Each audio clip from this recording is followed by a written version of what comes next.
What's up, you guys? It's me, Moses. I'm back, and today I'll be showing you how to actually make your iPod or your iPad turn back on. So, these are two easy, simple steps. Mine works, yours isn't.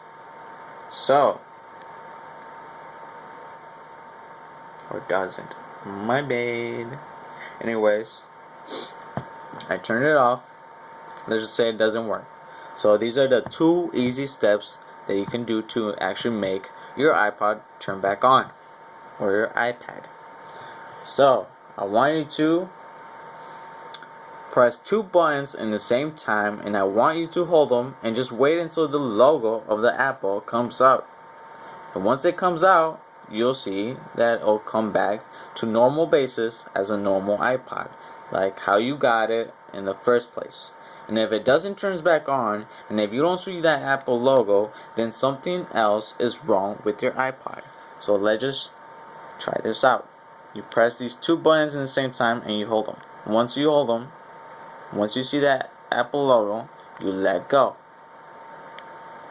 You just wait for a few seconds, a few minutes, depending how your iPod works.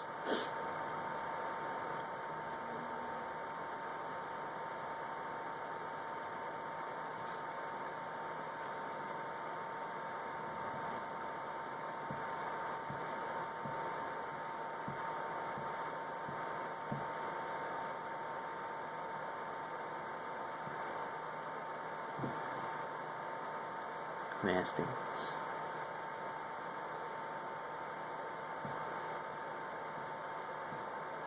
As you can see, I'll be playing BO3 on the reflection. Sorry, I got distracted.